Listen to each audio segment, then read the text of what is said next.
वहीं एचएमपीवी के जो केसेस हैं भारत में कहां कहां और कितने हैं वो आपको बता देते हैं। यहां पर आपको बता दें, कर्नाटक में जो बेंगलुरु में है वो 2 केसेस सामने आए हैं। इसके अलावा दक्षिण के ही दूसरे राज्य तमिलनाडु की बात करते हैं जहां चेन्नई में 2 केसेस सामने आए हैं। इसके अलावा हम देख रहे हैं गुजरात में अहमदाबाद से भी एक बच्ची को यहां पर वो वायरस की चपेट में आई थी, लेकिन उसको अस्पताल से छुट्टी मिल गई। एक केस वहां आया है। कोलकाता से भी एक केस सामने आया है। तो यहां पर हम देख रहे हैं कि भारत में अब तक जो है वो 6 केसेस सामने आ चुके हैं इस वायरस के। अब साथ ही आपको बता दे रहे हैं कि कौन कौन सी सरकार किस तरह से यहाँ पर अब अलर्ट मोड पर आ चुकी है। इस वायरस का जब से जिक्र हो रही है, चर्चा हो रही है, कर्नाटक सरकार बीमारी को रोकने के लिए हर जरूरी कदम उठाएंगे, ये बयान सामने आया था कर्नाटक सरकार की तरफ से। इसके अलावा तमिलनाडु की सरकार में कहा है, क्योंकि वहां 2 केसेस चेन्नई से आए हैं, कि हालात को हम मॉनिटर कर रहे हैं। दूसरी तरफ अहमदाबाद से केस सामने आया था तो गुजरात सरकार ने जांच के लिए पूरे इंतजाम किए जा रहे हैं, ये बयान सामने आया है। महाराष्ट्र की बात करें तो महाराष्ट्र की सरकार जल्द पूरी डिटेल एक एडवाइजरी जारी करेगी। इसके अलावा आंध्र प्रदेश सरकार बाहरी राज्यों से आने वाले लोगों पर नजर रख रही है, उनका कहना है। ओडिशा सरकार ने कहा है कि हम किसी भी स्थिति से निपटने को तैयार हैं। तेलंगाना की सरकार ने कहा है कि हम अलर्ट हैं, मरीजों की निगरानी की जा रही है। वहीं राजधानी दिल्ली की हम बात करें तो दिल्ली सरकार संक्रमण बढ़ने की स्थिति में अस्पताल तैयार रहे हैं, ये कहना है दिल्ली सरकार का। और राजस्थान सरकार की बात करें तो उनका कहना है कि पैनिक ना हो, डरे नहीं, घबराएं नहीं, एहतियात के तौर पर हमारी पूरी तैयारी है। उत्तर प्रदेश की बात करना बेहद जरूरी है। उत्तर प्रदेश में महाकुंभ भी प्रयागराज में होना है। वहीं यूपी सरकार, स्वास्थ्य विभाग की पूरी तैयारी है, यूपी सरकार का ये कहना है। केरल की सरकार का कहना है कि जो गर्भवती महिलाएं हैं, जो बुजुर्ग हैं, वो मास्क लगाएं। तो अलग अलग राज्यों की सरकारें एक अलर्ट मोड पर आ चुकी हैं, एडवाइजरी भी जारी कर रही हैं और लोगों से अपील भी कर रही हैं। तो यहाँ पर इस वायरस पर बातचीत करने के लिए हमारे साथ खास मेहमान भी जुड़ रहे हैं। डॉक्टर चंद्रकांत लहरिया, जो कि हेल्थ सिस्टम विशेषज्ञ हैं। बहुत बहुत शुक्रिया डॉक्टर चंद्रकांत हमसे जुड़ने के लिए। इसके अलावा डॉक्टर ईश्वर गिलाड़ा महासचिव हैं, वो हमारे साथ कुछ देर में जुड़ेंगे। लेकिन डॉक्टर राजेश पारिक को आप देख रहे हैं, डायरेक्टर हैं मेडिकल रिसर्च जसलोक अस्पताल के। बहुत बहुत शुक्रिया डॉक्टर पारिक, आपसे भी इस पर हम चर्चा करना चाहेंगे। मुझे याद है कि कोरोना टाइम में भी हमने काफ़ी उस वक्त में कोरोना की चर्चा की थी। डॉक्टर राजेश, सबसे पहला सवाल मैं आप ही से जानना चाह रही हूँ। भारत में इस वक्त 6 केसेस आ चुके हैं और इस वायरस को लेकर कई चिंताएं हैं, कई भ्रम भी हैं। आप क्या कहना चाहेंगे?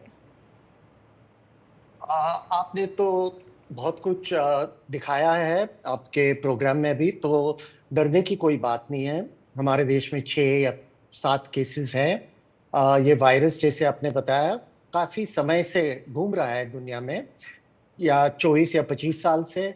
लेकिन जब लोग पुराने ब्लड सैंपल्स को देखते हैं तो शायद ये 1958 से, यानी 60 साल से ऊपर से घूम रहा है। तो इतना सीजनल वायरस है ये, जो हम कहते हैं कि टेम्परेचर सेंसिटिव है। तो ज़्यादा करके ये सर्दी, विंटर में आता है और समर तक जा सकता है, लेकिन वैसे भी पूरे साल भी आ सकता है, लेकिन ज़्यादा करके विंटर में आता है।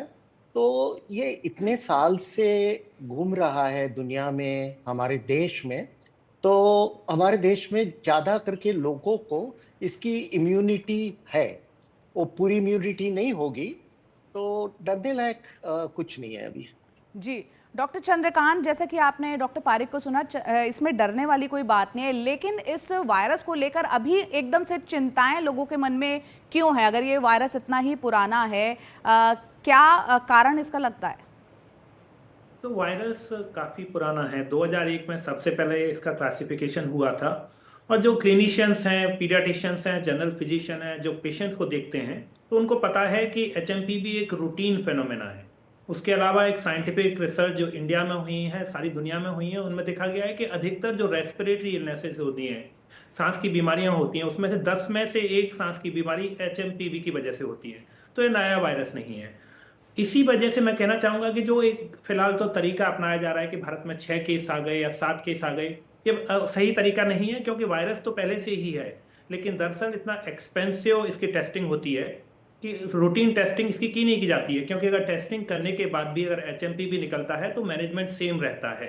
तो ऐसी परिस्थिति में टेस्टिंग नहीं की जाती और हम नहीं जानते, लेकिन जब भी टेस्टिंग की जाती है 1 in 10 आता है। एम्स से स्टडी हुई, जिपमर से स्टडी हुई है, तो वायरस पहले से उपलब्ध था। आता हूँ सेकंड पार्ट पे कि क्यों इस पर अधिक चिंता की जा रही है। मेरे ख्याल से ये थोड़ा एक्सेसिव रिस्पॉन्स है जो इंडिया में किया जा रहा है कि दरअसल काफ़ी सारे मीडिया में बाकी दुनिया में इस पर इतनी अधिक खबर नहीं है, लेकिन इंडिया में जो हमारा रिस्पॉन्स है, जो अप्रोच है, वो थोड़ी सी एक्सेसिव प्रिकॉशन की है, उतनी ज़रूरत नहीं है और इससे लोगों में पैनिक भी आ रहा है। वायरस पुराना है, कॉमन है। एक अंतिम बात मैं कहना चाहूँगा कि यूजुअली देखा गया है कि 5 साल तक की उम्र तक, जब यूजुअली वायरस बच्चों को अफेक्ट करता है, जब तक बच्चे 5 साल के होते हैं तब तक 90 से 95% बच्चों में इसका संक्रमण हो चुका होता है और अधिकतर असिम्प्टोमेटिक रहते हैं। और एक बार संक्रमण हो चुका होता है तो उसके बाद फ्यूचर में कभी एक्सपोजर होता है तो उससे असिम्प्टोमेटिक इलनेस रहती है, इसलिए किसी भी तरह की डरने की बात नहीं हो। अंतिम बात, ये न्यू वायरस नहीं है, इसलिए हम इससे प्रोटेक्टेड हैं। हमें इस बात पर नजर रखनी होगी कि जो चाइना से खबर आ रही है उसमें क्या वो नोवल वायरस है, लेकिन फिलहाल ऐसा कोई संकेत नजर नहीं आता, क्योंकि नोवल वायरस या न्यू वायरस होता है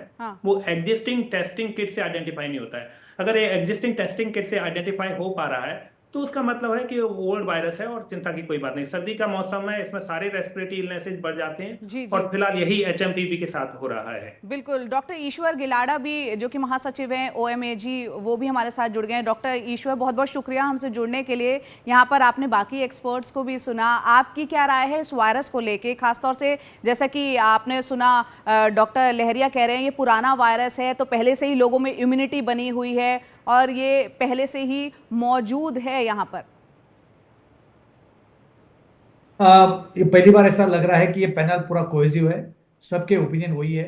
हम पहले तो बच्चों को डरा देते हैं, लोगों को डरा देते हैं और फिर बोलते हैं कि नहीं, डरने की कोई जरूरत नहीं है। तो जिस ढंग का माहौल फिलहाल बना हुआ है, हर जगह चीफ मिनिस्टर और हेल्थ मिनिस्टर मीटिंग कर रहे हैं, एडवाइजरी इशू किए जा रही है। इसमें एडवाइजरी की क्या मतलब? क्योंकि फिलहाल 1-2 सीजन में वायरस आते हैं, ठंडी के मौसम में, और थोड़े वायरस आते हैं बारिश के बाद। इन्फ्लुएंजा ए है, इन्फ्लुएंजा बी है, RSV वायरस है, माइकोप्लाज्मा वायरस है, ये खुद HMPV वायरस है, ये पहले से है। चाइना में भी फिलहाल मिक्स ऑफ वायरसेस चल रहे हैं, चाइना में भी खाली HMPV वायरस नहीं है। और किसी चीज को चाइना या पाकिस्तान का नाम लगा दो तो अपने आप में बहुत बड़ा इशू बन जाता है। तो इस ढंग का माहौल है, तो हमें ये जरूरत है कि हम चौकन्ने रहें।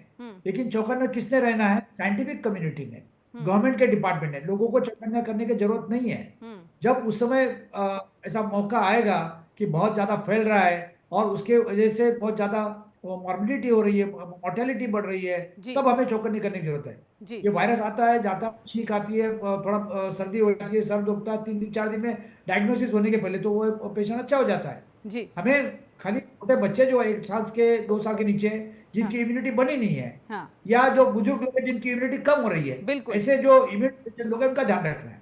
जी, उनका ज़्यादा ध्यान रखने की ज़रूरत है जिनकी इम्यूनिटी अभी डेवलप नहीं हुई है। जी, आप हमारे साथ बने रहें तमाम एक्सपर्ट। लेकिन यहाँ पर HMPV वायरस जो है पूरी दुनिया में क्या हालात हैं वो आपको हम ग्राफिक्स के जरिए बताने की कोशिश करते हैं। चीन जो है, पहले सबसे बात करते हैं चीन की, जहाँ से ये चर्चा सबसे ज़्यादा शुरू हुई है। इस सीजन में तेज़ी से संक्रमण यहाँ पर हम देख रहे हैं, HMPV वायरस वो बढ़ रहा है। इसके अलावा मलेशिया की बात करते हैं 2024 में और 2023 से, यहाँ पर 2023 से 24 की तुलना अगर करें तो 45% से ज्यादा केसेस 2023 के मुकाबले 24 में बढ़े हैं इस वायरस के। कजाकिस्तान की बात कर लेते हैं, इस सीजन में यानी विंटर सीजन में, सर्दियों के मौसम में यहाँ 30 नए मामले सामने आए हैं। इसके अलावा अपने देश भारत की हम बात करें तो यहाँ पर कुछ केस मिले हैं, अभी तक 6 उनकी संख्या बताई जा रही है। निगरानी यहाँ पर बढ़ा दी गई है भारत में, तमाम सरकारें, राज्य सरकारें भी अलर्ट है।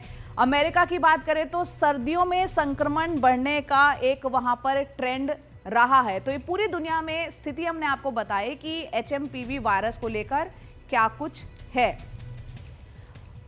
और हमारे साथ खास मेहमान बने हुए हैं लगातार, उनसे हम चर्चा जारी रखते हैं अपनी। डॉक्टर चंद्रकांत, यहाँ पर इस वायरस को लेकर क्या अभी फिलहाल क्या कोई वैक्सीन मौजूद है? अगर किसी को ये वायरस अपनी चपेट में लेता है तो वैक्सीन की जरूरत पड़े तो?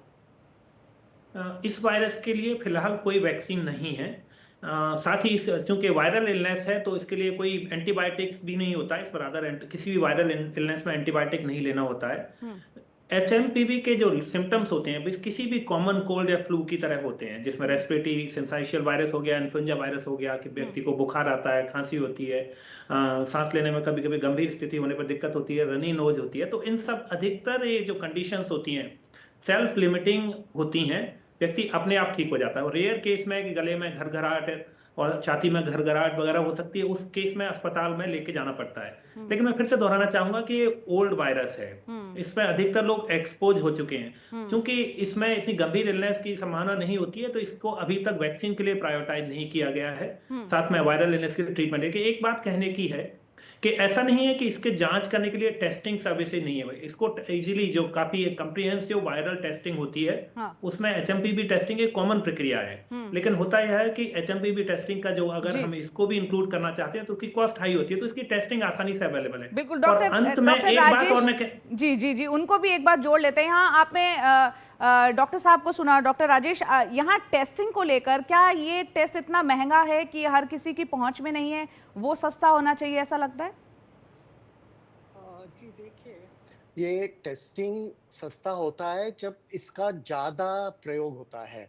लेकिन अभी आरटीपीसीआर जो टेस्ट है, जो टेस्ट हम लोग पहले कोविड के लिए करते थे, कोविड-19 के लिए जी ज़्यादा करके हम सब लोग ने टेस्ट किया है, वही टाइप का टेस्ट है। लेकिन अभी इतना डेवलप हो गया है कि 9-10 वायरस उसमें हम पहचान सकते हैं। ज़्यादा करके टेस्टिंग क्यों नहीं हो रहा है? क्योंकि देखिए, ये 4-6 दिन में इसका जो सिम्टम्स है वो निकल जाते हैं। तो समझो किसी को सिम्टम्स हो गए, टेस्ट मंगा लिया, टेस्ट किया, उसका रिपोर्ट आ गया, तब तक ज्यादा करके लोग ठीक भी हो जाते हैं। लेकिन इसका अर्थ दूसरा क्या है जया जी? क्योंकि हम लोग इतना टेस्टिंग नहीं कर रहे हैं, तो शायद 7 केसेस से ज्यादा केसेस है हमारे देश में, शायद बहुत ज्यादा हो सकती है। तो हमको सिर्फ सावधान रहना चाहिए, तो हमको टेस्टिंग, ज्यादा फिक्र नहीं ट्रीटमेंट और करनी चाहिए। ट्रैक करना, ये तीनों चीजें टीटीटी जिसे कहते हैं, बहुत जरूरी है। डॉक्टर यहाँ पर पारिक, डॉक्टर चंद्रकांत और डॉक्टर ईश्वर, आप तीनों का बहुत बहुत शुक्रिया इतनी अहम चर्चा हमारे साथ करने के लिए।